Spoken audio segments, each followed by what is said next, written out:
Hello and welcome to Don't Evolve Me, the place like Ash, Customs, Pikachu. We don't evolve, we just level up. Hello, Michael. Hello, Jacob. Hello, Pape. Here to One of these days, I'm gonna get a camera on my end, and then you'll get to see my beautiful facial reactions. El Pape, finally making an appearance, not hiding behind a camera or whatever that symbol is. All right, Michael. Hello. It's here to talk Last of Us, Season 2, Episode 3, The Path. And can I share a little bit of criticism that I have, Michael? Yes, absolutely. This show kind of sucks with episode titles. I'm gonna disagree with you on that one because do you know where the title comes from? I don't.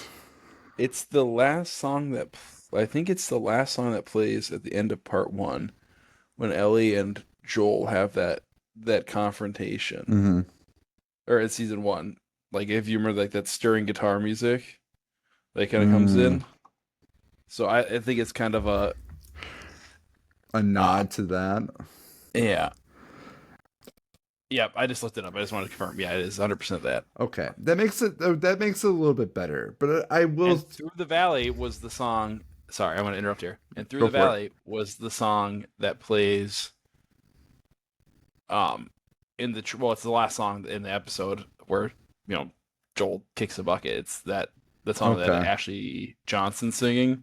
Yep. It's literally from that. I think I haven't seen the rest of the episode titles, but I'd be willing to bet they're all song titles, either from the game or from um That just does media. make it better, but I will say like The Path is such a boring title. And I was thinking about that because I was like titling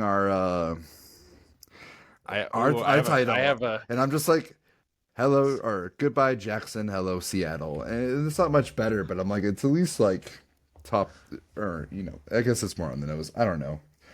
I'm gonna give you an alternate way to look at there's maybe a phrase that would make the episode title a little bit more tolerable. What's that? The path to hell is paved with good intentions. Ellie doesn't have good intentions. Well, good intentions are subjective, but I'm just saying. I'm just saying. We must kill for justice, not vengeance. Justice. Trust me, I'm not trying to seek for vengeance. I want justice. Justice. Anyway, that's my review of. All right, that's it. That's our review. All right, have a great night, everybody. All right, The Path. We're gonna. What happens? I got a decent amount. There was a lot of stuff that actually happened in this episode. Oh yeah. All right, Michael. All right, spoiler warning, by the way, for anyone who hasn't watched any episode of The Last of Us or who hasn't watched up to this episode. This episode doesn't have a whole lot of spoilers, but I'm definitely going to spoil that episode. And if you don't know what that episode is, then don't watch or listen or do. Just know that we will be saying the thing real soon. What happened? Joel died. He's dead forever. It's really, really sad. That happened last episode.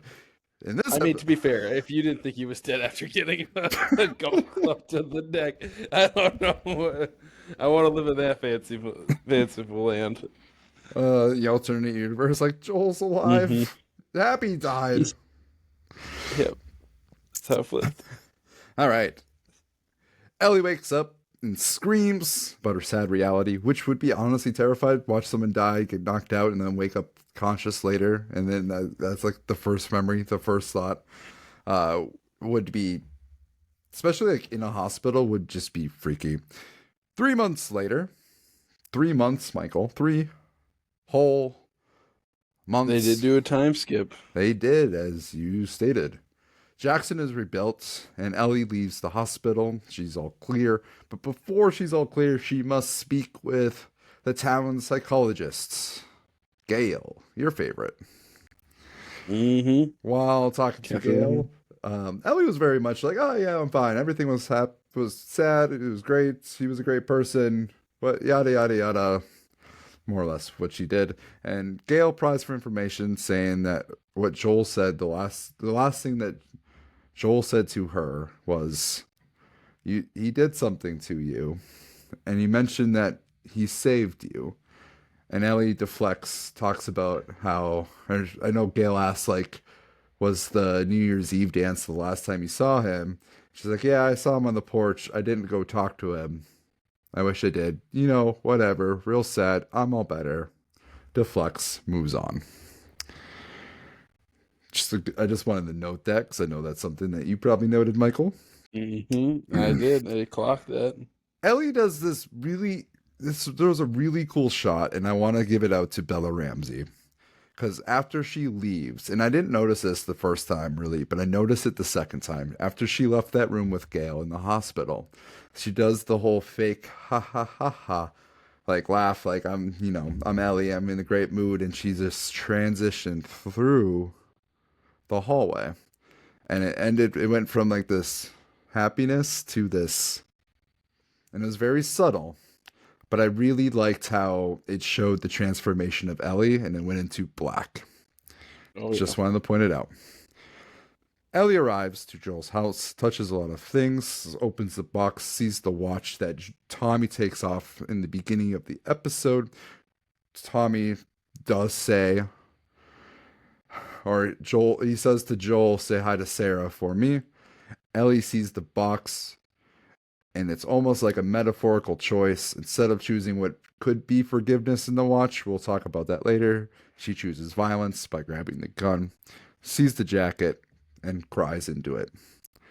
Dina arrives and gives Ellie information about the wolves, which is then information shared to Tommy. Lots of pretty vital, important information. Where are they from? Small regional group that was working with the Fireflies, fighting Fedra. More or less, like, they think small pocket, very easy to handle. Dinner at the town hall, which is Jesse is now a part of. Several people are against the Seattle Revenge Tour. Seth calls them all cowards and protests that they should seek vengeance. I don't know if he uses the word vengeance, but more or less that's what he's getting at. Ellie then speaks and reads actually a very well crafted speak asking for justice that is more or less believable. None of it Was it? I thought so. Not believable in the sense of like, oh yeah, she'll trust the judge, like, but like the whole like idea of like this is justice. Like we need to seek these people out because they hurt us. I thought it was a good convincing speech. Maybe I'm wrong. Maybe that's a point that we can talk about. The proposal is rejected 8-3. Tommy speaks with Gail, worried about Ellie. Gail states that some people cannot be saved. Ellie prepares to leave. Dina comes over and says that she's underprepared. Where's the medicine? Where's the map? Gives her a bunch of like, this is how we're going to do it. We're going to go through the forest. We're going to stay off these roads. We're going to stay off avoid the cities. And basically just said, hey, we have people helping us. I'm in. And I wish you would have asked.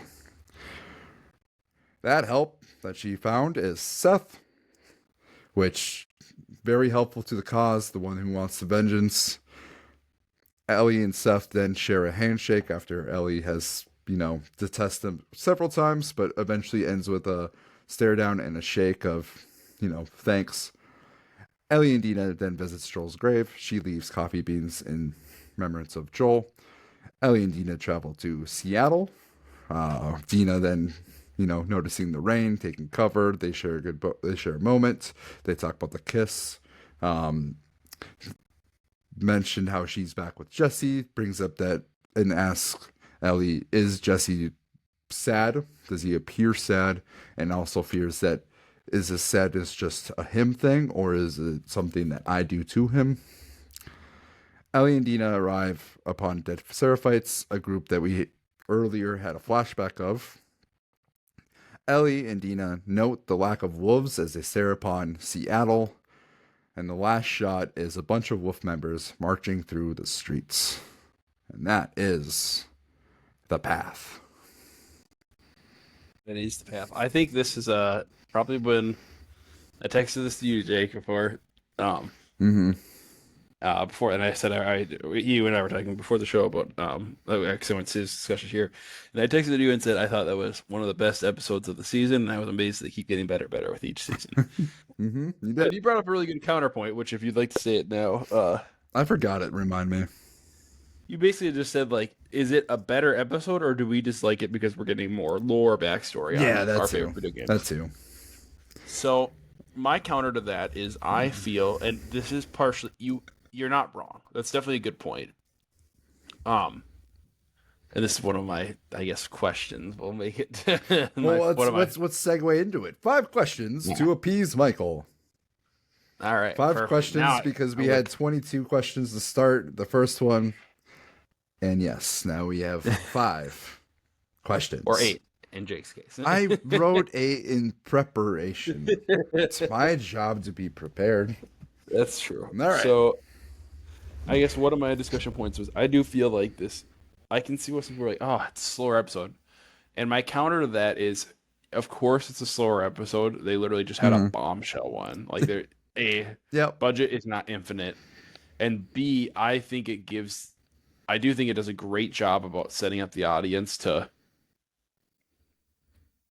take a breath, really evaluate where things are going, and it's slow, but I think it's going to be looked back upon. I'll say it like this: it'll probably be slow for the first time you watch it, but I have a suspicion that by the time you're on your full second rewatch of the whole series, you're like, wow, the amount of setup they do here is just incredible. Was there a lot of people complaining about this episode? That's what I'd seen online, and not a lot, but I'd seen people say, oh, it was really slow. I didn't like it. Was just so like, I just wanted to get to the next thing. And that's where I'm like, I disagree. I mean, it's slow from like, there's not action, but there's a lot happening. The biggest thing is that, like, this is where I'll say in the game, there's really no break. There's no break to breathe when Joel dies in the game. He's dead, you're off on the quest. Yep. In this game, you have to see multiple people grapple with his death. You see Ellie's perspective. You see Tommy's perspective. Also, shout out to Gabrielle Luna for good performance. That line. Yeah, great performance of "Give Sarah My Love." Oh, that was just a sucker punch. Even in some ways, you see Jesse a little bit. Like, you can tell how much he respected Joel, and I was like, yeah, of course. Like, he doesn't outright say he's going to support, but you can tell he's going to go along with the plan for justice.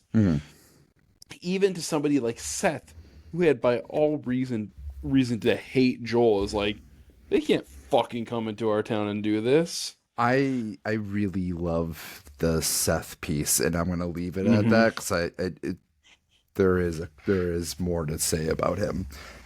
But yes, that was one thing I wanted to.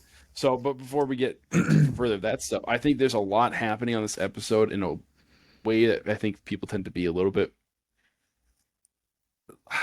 I like how grounded. Sorry, well, technically Last of Us joke there, but I like how grounded this episode was. It gave us time to breathe, gives us time to evaluate. You get to see a lot of stuff kind of happening quietly. I mean, it's an epilogue of sorts, isn't it? In a way, yeah, it really is. It's really like if you're going with your 5-act structure, this is kind of I'm assuming you would consider this like the lead into Act 2. This would be the epilogue. This would be the epilogue for Act 1, and then I believe the Seattle pieces would probably be the intro to Act 2. You're gonna have to send me that article because I can see how there'd be 4 acts. I don't see 5. I know, unless you're including that the very end of the game is 2 separate acts. It's like 2 separate acts. It's how the video kind of like separated it. For those who were complaining about this episode, and we'll talk rating later. I don't like, this is just part of natural storytelling.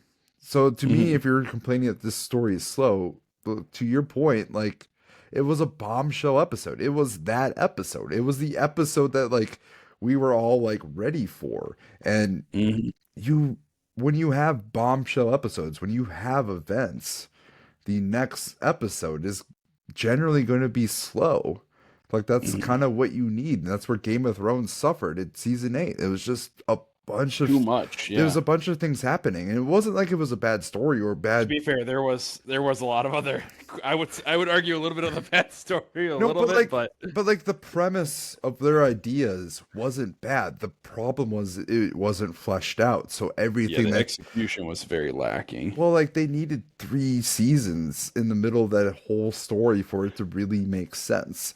Whereas I like always explain to people like, sorry, I'm gonna interject here because you got me on the Mhm. Game of Thrones here. I always explain to I feel like the last season of Game of Thrones, the reason why it suffers so much. Any other show, you'd be like, holy shit, this season's crazy. it was But fucking Game of crazy. Thrones, it's never been it was never a show that was very fast paced and like, Mhm. I mean, you're watching shit happen over the course of seasons. You're watching Like, build up.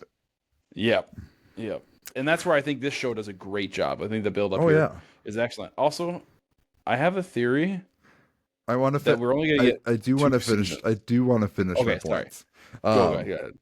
But like, yeah, like this is natural storytelling. If we, it's just event after event after event, and there's no build up. It's boring.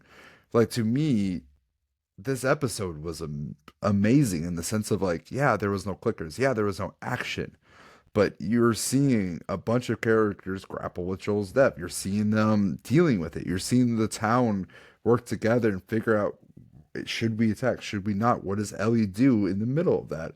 And so, I mean, maybe it's me for me and you. It's a great episode in the sense of like we're learning a lot of shit. We're learning even more information. For us, it's like, yeah. So I can maybe see like somebody like, oh, this is not as good as the first two. And like, if you want to make that argument to me, I would agree with you. But slower isn't horrible in the grand scheme of things. Slower helps you for the next big event. That's the whole fucking point of a slower episode is to build up to the next. That like The Last of Us has always been a character drama first Yeah. and foremost. The zombies and all that other shit, that's just the backdrop. What it's really always been about is how do these people interact in a world that has lost all sense of rationale, morality, laws. Like when you strip us down to our basest, what do we become? Exactly. It's very Walking Dead in the sense of like the story isn't ever really about the zombies. The story is about the people. Last of Yep. Us doesn't have a whole lot of clickers in the first season. I think they should have added more clickers, but their whole philosophy was like the story's about love. Like if it doesn't build upon that theme, then we got to cut it. And I think they should have added a little bit more clickers and they do something a little bit different this season. And they definitely gave us the clickers that we were complaining about. But yeah, like you can't do action every time. Like this one, like it wasn't like these characters weren't doing anything. It wasn't like a bottle episode. Like they literally skipped 3 months apart and they ended up going across the country to Seattle. And Yeah. it is across a fourth of the country. People think Jackson and Seattle are close. It's not that close. That's actually one thing. Major props to. I'm sure this is Craig Mazin because I haven't watched much of his stuff, but apparently he's just a very methodical person. Oh, and I imagine. appreciate that he broke down the logic of like, how would you do this actually? Because like, video game logic is you just fucking do it. It just happens. You got to go someplace. We're just there. That's fine. In it, like in this medium, it's like, okay, how does in the game, Ellie's just like, I'm taking off. I'm getting the fuck out of here. See ya. In this world, it's like, oh, we have to have a vote. You have to persuade people. What do people like? You hear a lot of like the ins and nuts. And I saw somebody criticizing that online. They're like, oh, it's so methodical. And it's like, yeah, I fucking love that. It actually it actually makes sense. I'm like, yeah, because it's not like you would just take the fuck off. You're adding lore to the story where it makes sense. So I don't know. I'm for it. I'm for the slower episodes. I'm for the slow build. I like those shows that are slow. I like Game of Thrones when it was slow. If you want something that's all action, watch a different show. Like that's kind of like where I'm at with the people who are complaining about it. Like, yeah, it's slow. If you want the video game that's like constantly has action, go play the video game. Like that's not what this show is. This show's about the characters. This is a character drama. So I don't know. Did you have a question and all that, or was that just the point? I guess my questions are really more discussion points than so more like getting your feedback. Well, I guess one question I will ask that kind of ties into this, and I'm thinking is one of your own questions is Seth's redemption arc. believable, not believable. Is he right? There's a lot of different things to unpack there, but what are your thoughts? Well, you're taking one of my questions, and I'm fine with that. All right, one of the 8 is gone for me. Okay, what is my thoughts on Seth? Is it believable? I think it's absolutely believable, and I really fucking love that they did this. Seth in the game is just a bigot. He does try to give steaks, he does give sandwiches, and that's it. And it does highlight a very cool point that I don't know we ever talked about. But this show went further with that point, and I fucking love that they did that. Seth is a bigot. He calls out Ellie and Dina. And the thing what happens is he gets called out. Joel punches him. They have this whole scuffle. And then Seth gives her sandwiches, right? Ellie's like, fuck no, whatever. I'm not accepting your apology. I hear it. I acknowledge it. I'm not eating bigot sandwiches. That's what was said in the game, not the show. Here's the part that's crazy, though. What is this game/show about? What's the main focal point? Vengeance, revenge, but really it's about forgiveness. And we won't go further upon it because that's really what this game is about. And Michael, you made this point before. Ellie does not redeem Seth in the game, but she does here in the show because he takes it a step further. He is a bigot. He is against Ellie and Dina. 2003, they were very against the LGBTQ community. A lot of people were. That was the majority. I grew up in it. So Seth being from that era makes sense. But here's the thing. He can be a bigot. He can have those views. He's apologized for it. And then he helped them out because they aligned on a different set of views. People came into town and killed Joel. He wanted vengeance. She wanted vengeance. They think it's the right thing to do to show people that they're not cowards. Wait. Can I interject with something? Can I finish? I'll finish my point first. Then yes. Okay. My point is, in this moment, Ellie, after he helps him out, after he does all these actions of retribution and helps her escape, Ellie forgives him. He redeems him, which is the whole point of Ellie's arc moving forward. And I apologize for those if that spoils anything. It is in a way that I'm just going to stop talking. I'm gonna fight you a little bit on this. Okay. I'm gonna fight you a little bit. Okay. I'm gonna say a couple things first off. I think there's a very different thing going on between Ellie and Seth. I think there's a couple questions you have to ask yourself as an audience member, and the game. I feel like the show doesn't kind of is like, hey, you got to decide this yourself. One question is can people change? I think that's a big question the game and the show ask, or at least like, can you accept somebody's accept their flaws, yes, and look beyond them, and are they truly capable? But that's another part of it. The other thing is, I don't know if they are on the same side here, because I don't think Seth wants vengeance. Seth wants justice, which is very different from vengeance. Vengeance is, I don't care what's morally right. Right. Okay, yes. I agree. Vengeance is, I want payback. I want you to hurt the way you hurt me.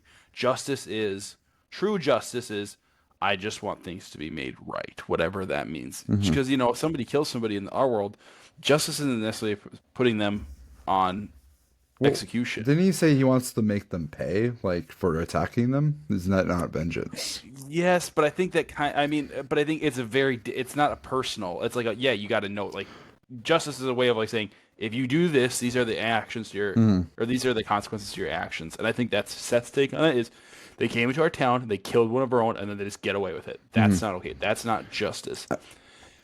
Ellie doesn't give a rat's ass. If they brought all the members back to Jackson, let's say hypothetical, and they had a trial, and they said, we're not going to kill you. We don't believe in that. We're going to put you to work. You're going to be in jail, prison, whatever. Ellie wouldn't care. That's not going to be good enough to her. That's not acceptable. She wants vengeance. And vengeance is a very Well, Very. I do want to remind you that we are going into game territory just a little bit. But I get your points. Mhm. I think like at the end of the day, their goals are not the same, but their stated goals are. The stated Yes. goal is she wants to go and kill Abby. I think Seth wants the same thing, but it's not necessarily the same as. I agree with you. I think Seth is seeking justice, and I think his point is about the town. Mhm. Ellie, more or less, she states that she seeks justice in the show. In the game, we know that it's not necessarily well, it is that simple, but it's not. That's not necessary. Like what Gail said, she was lying through her teeth through all of that, The liar. and I agree with it. Um, but I can't. We can't say much more. I think this is a point that we have to table until later on, because right now in the show we've only seen her state that she seeks justice, but it's very heavily hinted that she wants vengeance. And from us playing the game, we know that to be true, and we won't state. So We can't really state much further without going I into feel like spoiler territory. I won't say much further. I'll just say I do think the show makes it pretty clear it's vengeance for her because I think if it was justice, she would have accepted the word of the council. The point that I want to get on this though is Seth is another Abby for Ellie, and this is an example of her forgiving, and I think forgiveness. I don't know if I would say she forgives him. Okay, but like there was a moment of forgiveness, like a moment of like thank you. There is that. At least that's I would agree with that. that's how I read it. So there was a moment. I'm not saying like forgiveness as in they're going to be best friends or like when they come back like they're going to have a positive relationship. Forgiveness is like, you know what? Like I see that you're an ally. I see that you're helping. I accept your help and I nod your help. Like I thank you for this help in the way that Ellie does. So that's where I'm like, forgive. She's forgiving Seth. It's no like when they come back, they're not going to have that issue anymore. She forgave and they're moving on. And I think that's a sub point to the show that we can't further elaborate on until later. But I think it's a point to just acknowledge. Okay. I was waiting for you. Yeah. Yeah. My bad. I was like, move on or no? I don't like. yeah, no, I think you're right. I can agree with that. I think sometimes I'll be first to admit, like when I hear forgiveness, I think about the classical definition of we're all good. Oh yeah. We come to the barbecue and I hang mean- out afterwards. I mean, Hang out at my place. the relationship went to the same. I guess that's how I see forgiveness is like your relationship went back to what it was normally. He's still a bigot at the end of the day, or like, you know, maybe he is, maybe he isn't. Maybe he learns from that. I don't know. Well, I think that's a question the show brings up too. Is can people change? Can somebody accept they did something wrong and say, "Hey, I'm going to try to do better"? Because Yeah. I'm not agreeing with what Seth did, but you bring up a good point. Like he's a product of his time, and he isn't choosing to hold in this moment. He's choosing to say, "No, you have to go after Joel's killers." Like He stuck up for Ellie here. yeah, yep. He stuck up for Ellie the way Joel stuck up for Ellie when she was wronged by Seth previously, and I think that's where it's interesting. Where I'm so torn. He's such a. That's why I love this fucking show. Man. My It's such my a question nuanced- is Seth redeemed? That was my question. Is he redeemed? And I'll be I'm gonna- honest, I'm a heavy yes. I'm gonna say yes. I'm a heavy yes here. with the context we have in this story, I would say yes, barring anything else changing. Right. I'm not saying he's a good person. I'm not saying he's not a bigot. I'm not saying like he's not those things. But I'm like in this moment, from what we've seen on the show, like he had one bad moment. He apologized for it. He did more than restore it or attempt to restore it with sandwiches. He then, 3 months later, after something really bad happened with Ellie, like did the one thing that helped her achieve her goal, which is escape Jackson discreetly. And I'm like, I don't know how you can redeem yourself more. And I'm not saying he's not a good person. There's not other things going on. I'm just saying from what we've seen, I'm like, dude, I didn't think I was going to be a Seth fan thanks to this show. I didn't think he was going to be redeemed. I thought it was like, oh, he's a bigot, and they were going to leave it at that. At least that's. I'm heavy, but I'm like, I love the fucking theme because like it's just for later on, and I'm like, we gotta remember this moment because like in the game it was subtle, but this is less than subtle. Yep. All right. Yep. I have my question. Hit me, brother. Okay. Do we like dark hair Ellie? Do we like part 2 Ellie, season 2 Ellie? Because we mentioned the change in the hallway, the transformation scene, and I made a point, and I was talking through my notes before this, and I'll just state it now. Bella Ramsey is the prime example of an actor or an actress who doesn't look like the character she's supposed to play, but feels like the character she is supposed to play. And we got this transformation from season 1, kid like Ellie, to season 2, I'm gonna fucking kill some shit, Ellie. And it's magnificent. I think she did a really good job. My question for you, Michael, is do we like this dark hair Ellie? Is it working for us? Is it vibing? This is actually one of my discussion points of view is this is the first I've seen a lot of complaints this season about Bella Ramsey not being like Ellie, especially the Ellie we know in part 2. Mm-hmm.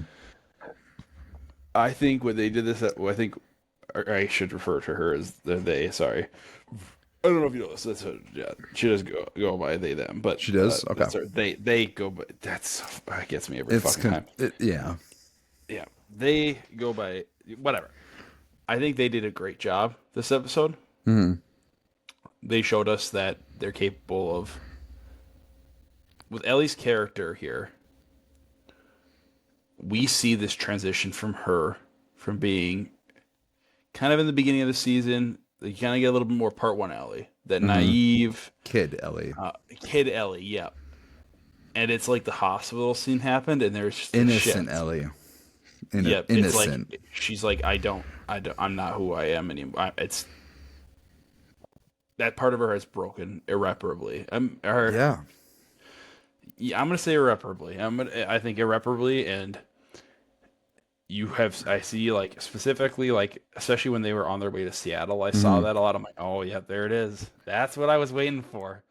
That is what I was waiting for. She became the gruff Joel, and Dina's Ellie now, and that's how it was in the games. But like in the show, like yeah, like Ellie's just kind of quiet and like. I do like her cat and viper moment though. And I forget that got a little. I did see that was a little campy because they brought it up like 2 times. I was like, all right. But it's cute. It's cute. It is. That's cute. Fair. It's That's cute, fair. and it's just like, is that cat and viper? It's like, no, it's just me. I'm trying to be a badass. She's like, you don't have to try. You're Ellie. You're already a badass. And I'm like, it is like cliche, and like. It's not. I wouldn't say it's cliche, but it's definitely like it's a little cringe. But like, that's kind of how couples work when you're in a happy relationship. You kind of gloss each other up. Like I've said a bunch of cringy shit to my wife. My wife says a bunch of cringy shit to me, and I'm sure that you and Haley are the same. Yeah, absolutely. And so I'm just well, I would say this kind of. I'm gonna intersect. Okay. Well, okay. Say your thing. Say your thing. This leads into one question I had. My apologies. I keep interrupting. I get so. No, you're good. I do the same. No one says no to me because it's my show. So like, you're good. So what do we think about the fact that Dina and Ellie are not in a relationship? Oh, that's a good question. I didn't write that one. Was like, good one. All interesting. Right. I have some stuff that would get into spoiler territory. I'll be very vague about this, if I can. Unless you think it's a bad idea. I think I know what you're going to talk about, and I think just... I'll put it in the chat. I'm going to put it in the chat here. Chat, we're having a little side conversation. We're doing show spoilers. Joel is dead. But we are not doing game spoilers. We should do a game spoiler at the very last episode. We should do a game spoiler of everything we've seen so far. Yes, of course. Game comparison. What are you writing? Okay, I'm posting it there. Also, I'm going to text you. I'm going to message you what I think the next episode title will be. You can tell me if you think this is something the audience can know. This goes with my theme of... Your question... Do you agree with that take? Yes, I agree. I had the same I have the same thoughts. I think that also I sent you what I think they'll make the next episode title. That's a Because it good. doesn't look like they've We'll announced it. we'll talk about.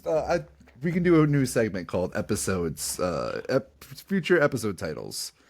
From what you stated about like future game stuff, I agree. Can't really say more about it. Um, Ellie and Dina not being in a relationship is interesting because like I don't think they weren't technically in a relationship. They were just both available and they were together by themselves. And they did have like a romantic moment in the game, but they haven't had it in the show and everything's new. And I think what they're doing is different. I think in the show, and I think it's going to be next episode, if not the episode after. I think next episode because there's one flashback episode that we're waiting on. I'm gonna guess. I think you're right. Episode 6. God, if they do, that's gonna hurt. Um, That's gonna be the. but I think what they're doing is similar to last year. I think they're gonna build up that relationship rather than have it just be a relationship that's just assumed. I think they're building it up. I think you're right, and I think that is one major criticism I would have of the game is that relationship is just so okay, and it feels very forced upon you. It feels forced unless you like play all the extra segments and like in those segments you're paying attention to their banter back and forth because the banter back and forth in the game kind of shows their love. Like you see like how great of a couple they are. You see them act not like a couple, but they're partners, right? At least on the journey. And you see the dynamic, and the dynamic is cute. It is like when they're together, I'm like, this is kind of adorable to see. Like this is like breaks my heart where it goes, but it is at least for me adorable. But like if you just focus on like the big moments and if you didn't go into like those sections of the game, it does feel forced because it's like, oh, they're a relationship, they're a couple, but like they're not a couple, but like it's in the works, it's happening. Can't really say Kind of strange, yeah. It's very strange compared to like what I think you said perfectly there. Because the first game had such like a slow burn to that building of trust and like companionship. But they had 5 years, which is like the hard part is all these. How do you compare that in a game though? That's the fucking problem. All these Here, just perfect. All these characters had 5 years to bond, and we kind of jump into like the middle of those relationships, and we see the end of some relationships. So it's, yeah. I think in the show though, it's interesting that they're not in a relationship, but it's a change that I'm excited to see, and I feel like it's going to be closer to what it is in the games. It's just a different way to get there. I guess that's how I see it. Okay, let's talk about. No, yeah, let's talk about Jackson, and then I'll go back to the Seattle stuff. And I kind of have a double question, so I'm going to go twice. First, who are the 3 that voted yes for Seattle? I only really know of 3 on the council, and I think this is what they're assuming. But I'm also, I question it too. I think this is pretty easy. I do think it is just Tommy, Maria, and Jesse. I don't think it could be any other way. And the reason I say that is like all 3 of them were close enough to Joel that I think they're just kind of like. I think it's supposed to be obvious that they're like gimmies, and they're like, especially because like in Jesse's mind, he's like, "Give me a good reason, Ellie," and then like I think he was kind of like, "Yep, I agree with that. That's sound reasoning." Tommy obviously, and then Maria obviously for their family. Like you just, if anything happened to any one of us, we would do the same. It would be yeah. I'm gonna be with you no matter what. I agree with you on 2. I think Jesse's still like not as like Tommy. I'm like it's 95%, 100%. Jesse, I'm like, it's like 75, 80%. There's a chance that he said no. I think like the writers have him saying yes. But I'm like, there's a chance he says no here. I question Maria. And I only question it because of the game. She was the one that was like no. Whereas in the show, she's not the main person saying no. But I also don't know if she would vote yes here. I don't know. We didn't really get much of Maria, and I'm somewhat disappointed by that. But I also feel like the 3 to 8 vote is meant to suggest that those 3 voted yes. I don't know if we'll ever get the answer to this question, but I'm like, if Maria voted yes, like it's what it implies, it's a change from the games, and that's all I really have to say about it.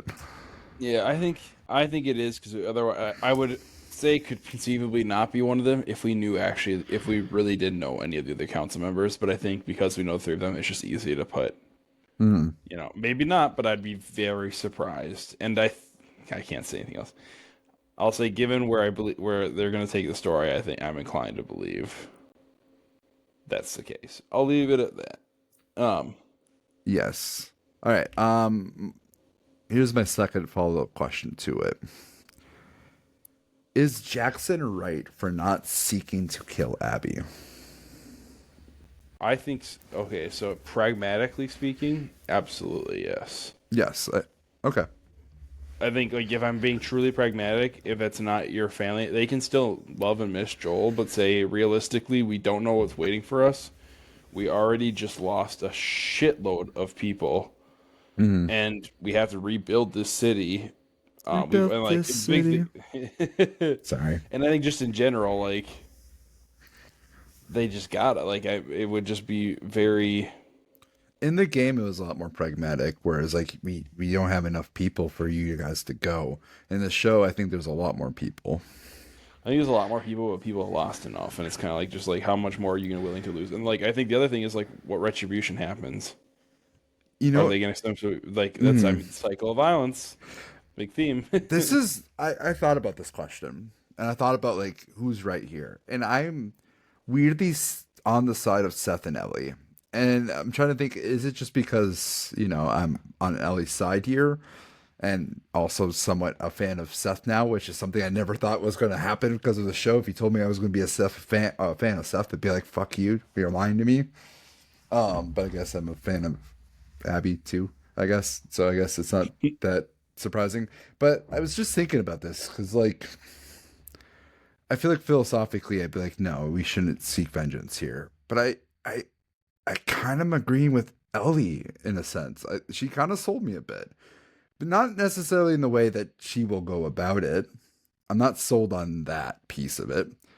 What I'm sold on is the idea that they don't know anything really about this attack. They just know that this group from Seattle came to their town to kill Joel for things that Joel did. And they killed Joel. And they also left knowing that they were able to do this. And that's all they know. They don't know much about Liberation Front. They know that it's a small group. They think it's a small group, but they don't know. And my thought is, you don't know what this threat, this potential threat, no, it is a threat, came to them and killed a really fundamental member of their community. And Joel was their contractor. He was a huge, important piece to that town. Not just a person who does things on the side. He was an important piece. Somebody came in and killed him. There are threats. And I think the choice of not addressing the threats is incorrect. And ultimately the wrong choice.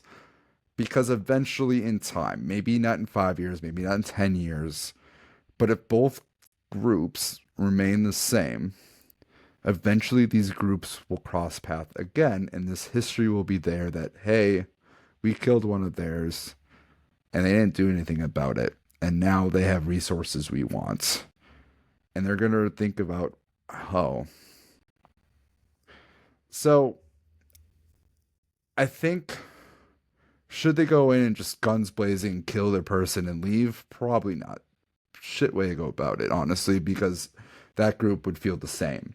Wouldn't they just go back? Wouldn't Jackson put a target back on their back? But I do think they should have sent a party demanding justice. They should have sent a party to at least scout and see this. Like, I think they should have got at least information to see what they're dealing with. And also seeking vengeance and that death or whatever, the execution. I think they should have sent people. I don't think they should have sent people to go to, execute. But I think there should have been at least political negotiations, because this is going to be a group you're going to, if everything goes well, and if it goes well for them too, this is a group that you're going to encounter again. Yes, they're far away, but they're not that far away. So here's my counterpoint to this. I get what you're saying. I'm team. It's right for them not to go, and the reason I would say that is like also the So there's pragmatic if they lost people, but they also don't actually know if they're there. They don't. They could have stolen it. Like they talk about that in the. I think they talk about it in the game. Like they could have stolen that backpack. There's no evidence whatsoever. It's literally, and it's the only reason Ellie's going as far as she can because this kind of really is a question of mine, which is like or a discussion, because questions are apparently not my forte. But where it goes for me, I think, is they don't know where these people are actually from. Ellie was just going to go here because she's on a quest for vengeance. Yep. It doesn't matter if it's not that. She'll go. Yeah. She'll keep searching. And it's because, like, it's what Tommy and Gail kind of talk about. This is what I wanted to, it kind of leads into my next question I want to say is, like, if Ellie is, how do they phrase it? Where she talks about how they walk side by side, like that bit of violence with them, where like, is Ellie like that? Is she just kind of like they were walking step in step in terms of like, God, I'm fucking messing this up. It's really hard to extrapolate. But do you get what I'm saying though? Like, because they talk, like Gail talks about how she doesn't believe that like this is like a new side of Ellie. This is 100%. Like, turns out nurture can only do this much, and like that's in her nature of like it doesn't matter. That's what I'm trying to get at. Is like that's just in her nature of like it doesn't fucking matter. She'd go to Washington, burn the goddamn place to the ground, not find Abby, and she'd keep looking. Yeah, she would go to the ends of the earth. Sometimes you can't save people. Yeah, I hate that. So I think that is. I think the thing to keep in mind is, Ellie's true intention, right? You know what ultimately is going to happen. These people do not. So I'm thinking just from the point of like, simply just from the town folks, these people came in, they killed Joel. Like, yeah, what Ellie eventually will do is not great. But I think, like, is the proposal to go and execute Abby great? No. I think that should have been vetoed. But I do think they were wrong not to send people simply for scouting reasons. Even if it wasn't like a, approach and talk things through political negotiations. I think if you're going to be a civilization, you're going to have to interact with other civilizations. You're going to have essentially an internet. You're going to have a, what's the word for it? An ambassador, somebody that can talk on your behalf for your group. And like, I think it's just necessary to either scout or at least go talk to people. You would think. I can see what you're saying, but I think the problem is like we're failing to consider just how far that is from each other. Like we're talking, it might as well be on the other side of the world for them, with the infected being an element. Like you have no. If it was like, yeah, we can get there in a few days, we're not going to run into any problems. But there's never that guarantee. You're setting out a lot of risk, a lot of like. Right, but like they're offering 18 of their best people. Like, what if you counter with like 10 people? What I think would make more sense, what I would be willing to agree with, is like the council's like, okay, do we have people that volunteer to go? And if they did, then send them, rather than say the council decides. Right, and you know what I mean? Or just they let Abby or they let Ellie go. Yeah, and I don't understand. Like, if she wants to go, she should be able to go. Let her take what she, wish her well. And they didn't really dive into that at all in the game. They did a lot because I think Ellie was a bigger, important piece. Not that like she isn't important. She is just not. It's not the same as like, because like in the game it was like a few hundred people. In the show it's like a few thousand, or at least it feels that way. It's a decent sized city for sure. It seems like a bigger city in the show than it does the game. So like Ellie going and Ellie and Tommy and them going is like, okay, we're losing a lot of good people. We don't have that right now. Whereas like in the show, it's like you you really can't afford people, but like there's at least enough for a scouting party. Or like, hey, we can't do this now, but it's on the agenda. This is something we need to address. I guess that's my standpoint on it. I'm curious, how far is Jackson Hole from Seattle? It's a while. We looked this up in one of the last episodes. We did. Jackson Hole, dude. I literally looked up Jackson Hole too, and it literally was like to Seattle by horse. It's one of the first. Just over a week, possibly 8 or 9 days. Okay, Like is what I'm seeing. I don't say. think a scouting party would be that ridiculous, but anyway, I digress because we have more points to get to, and we're getting near that 1 hour point that we are really good at passing. Oh yeah. Do you have a question? Oh, you did ask your question. Okay. I did have a is Gail right about not saving people? We already talked about that. I have a counterpoint to that. This is kind of a.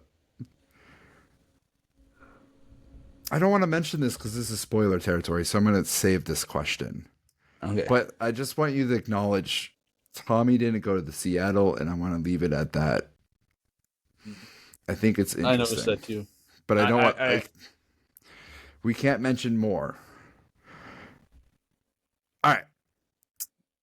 I posted my theories on what that is, and that's all. I'm gonna make this a 2-part question, and then we're gonna be done, and we'll move on. Right. Or like you can finish up with your questions. Okay. This is for Seattle.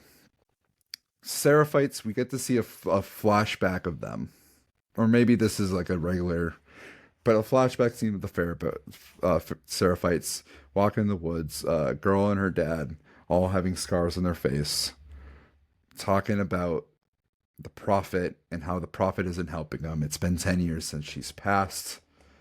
And just talking about like how more or less the cult works. My question is, are the Seraphites talking any sense, or are they just a crazy cult? Because like sometimes I'm like, I see it. But other times I'm like, you guys are very cult-like. Well, I think. Let me figure out how to phrase this diplomatically. They survive the world through their faith. And there are people in our world that do the same. Yes. And if you're not part of that community, you don't understand. You don't understand. It's always going to look like a cult to you. Always. That's fair. I don't think they're necessarily. What I think is interesting is I really like how they're kind of changing up our first interaction with the Seraphites. I like how we got to see them in a non-violent way. Yes. I'm not going to say anything else because I doubt that that's going to remain the case forever. But and their first interaction with the other group is, at least we see the result of their violent action. Yeah. My last question for you is that last scene with the wolves. Is that a scene that felt great to you, or are you leaning where I'm leaning? Where it kind of felt a little cable TV-ish. It felt a little cable TV-ish, but think about what's happening at that point in the story. God, this is so fucking hard without spoiling it. Think about the structure of the game, what happens, and it does. You're like, oh yeah, that would make sense. Like, why that's happening? Yeah, they're moving. I think that event happening the way it does, and you gotta be careful. We gotta be so fucking careful here. I think that event happening, it's not just like oh, look at these guys. There is something happening there. It's not just an army of people marching for no reason. They talked about like, oh, there's not a lot of people. We got this, and then immediately like here's a platoon. Platoon, yeah, I would say it's a platoon. Yeah, like a platoon. Like, and we know the game. We know that there's more, and I'll leave it at that. But I will say, like, my thought process is we're getting like KC size, maybe Pittsburgh size of people. Like, yeah, a squad of 2 can do damage and can do things, but like in a very guerrilla sense, guerrilla tactics, guerrilla warfare sense. And I don't think we can say much more until next time on Last of Us. Michael, enter the title now. What I think it'll be? Yes. Take on me. Next time on Last of Us, Take on me. Season 2, Episode 4, Take On Me. Where Jake will complain about the title once again. I don't care it's named after names. It's boring. The Path is a horrible name. This is someone who read the comic wrote a comic called The Trail. It's a shit name. I'm not saying it. Yeah, I do it too. I do it too. All right, Michael. Ratings. Okay, wait. I'm gonna get. It's letters, pluses and minuses. No, it's not letters. It's numbers. It's 1 out of 5.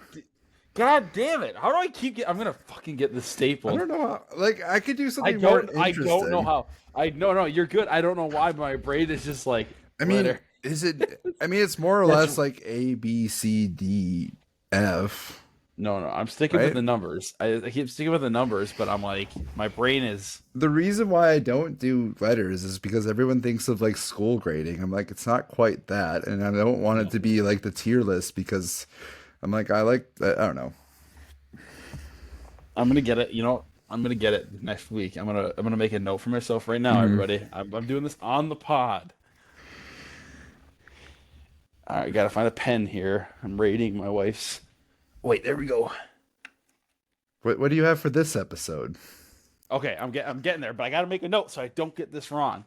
All right, this episode, Okay, 4+, I'd say. 4+. I'm at like a 4, and it's not a bad 4. It's like a, I don't.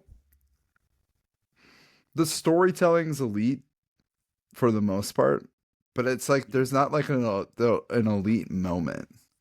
Like this is an episode of like I think this is going to be elite season, and I think this is an episode of an elite season, but I don't think this is an elite episode in the sense of like there was a lot of moments where I'm like, damn, that's a good character moment, or like, damn, that was really good acting. I thought it was just like it's a great episode, and I'm like, I think 4-, there's nothing wrong with it. I can't say it's elite, but I'm like, it's great. It's a great episode. I don't think I can get behind that. I don't think it's the best one. Maybe it's the second. I think the last one was a little bit better. I don't know. I think I'd give it a 4+ because it's the same way I felt like Kin was one of the strongest episodes last season. Oh, yeah, that makes sense. Where it's very slow, but there's a lot of character stuff happening. There's a lot of setup. There's a lot of stuff that will be of great import as the story continues. Yeah. Also, I do have a prediction I want to make at the end of this episode. Okay. Let's get into NBC, MBB, Best New Character. NBC, I have it.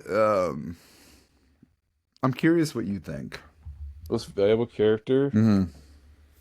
I'm going to give it to my girl, Dina. I don't know, actually. It depends on what you're saying. Like, most valuable actor, I'd give it to Bella Ramsey. They really like delivered this episode. This is where I was like, that's different. There we fucking go. That's what I've been waiting for. That's different. I feel like, we need a new category though. MVA, most valuable actor / actress. I think MVP, most valuable performer. There we go. That's how we put it in.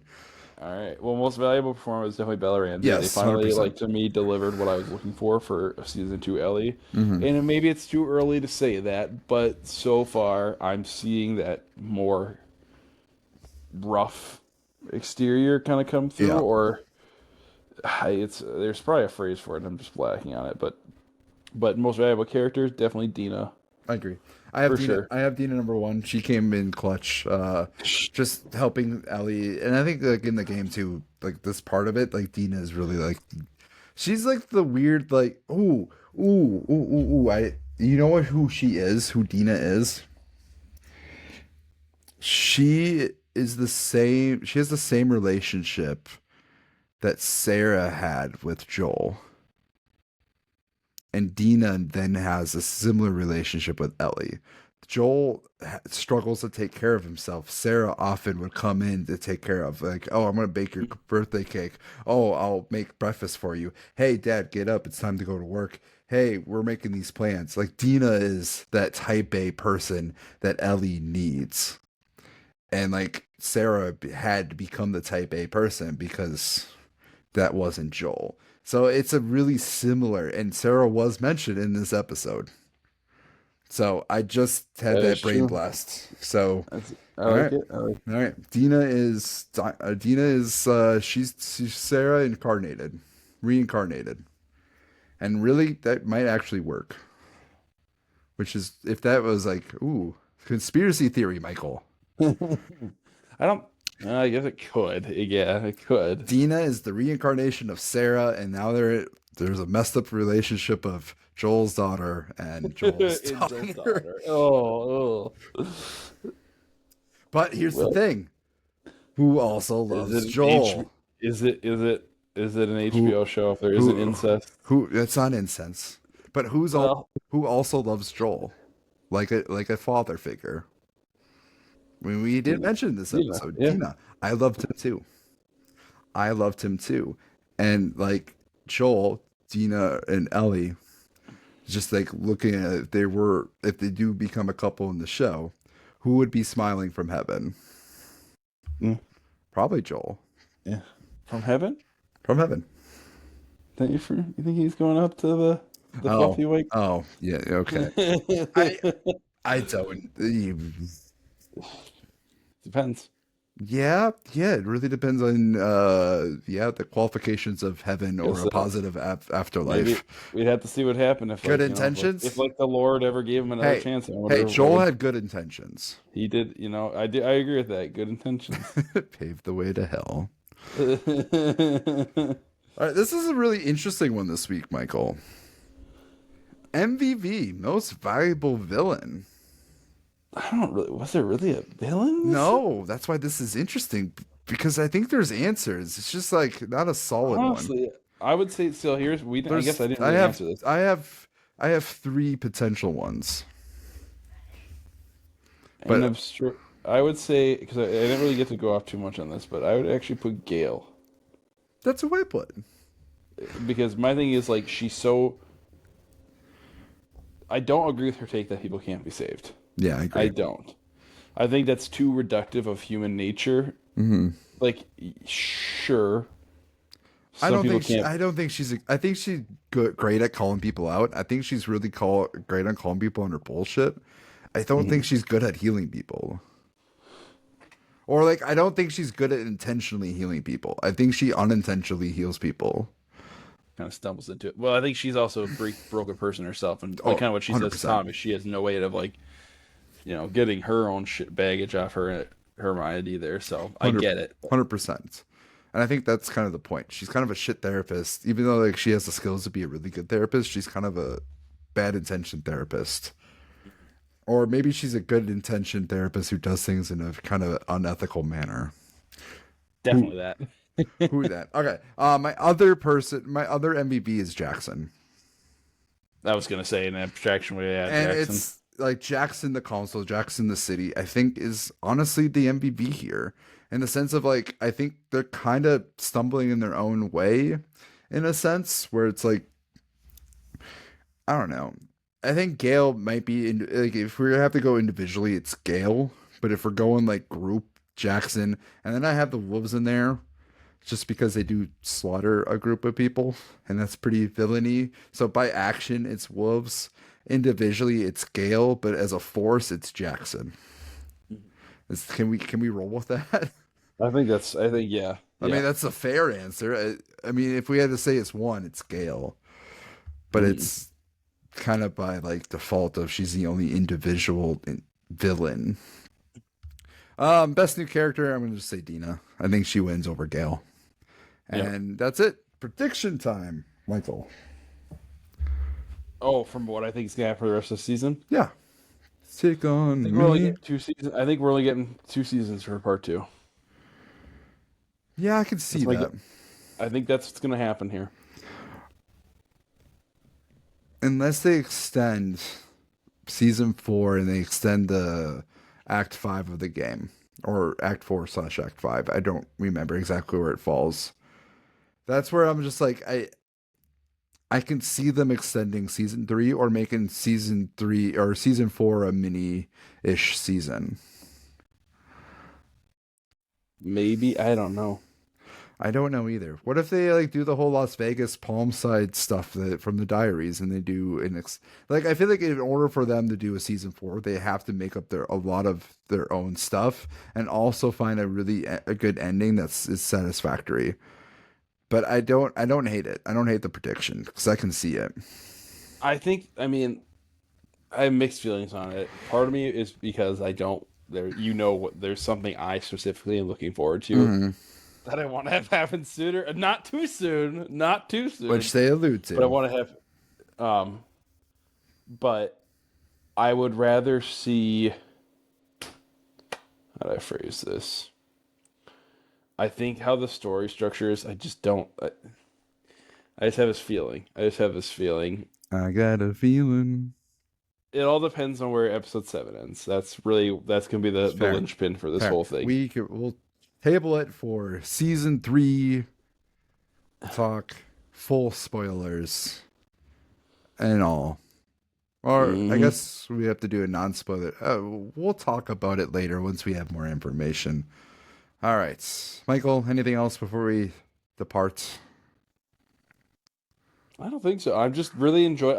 I do maintain. I think this is going to be an episode that people are like, "Oh, this is so slow," but then they're going to rewatch it and be like, "Holy shit!" I'm gonna say I have one thing to say. Go Wolves! Ew. Go Wolves, baby! You're not wrong. You might want to add the context there, considering this the wolves of this story slaughtered a bunch of women and children. For those who are not watching the video, I'm wearing a Timberwolves jersey. We were filming recording on the day of Game 5, Lakers versus Timberwolves. So go Wolves!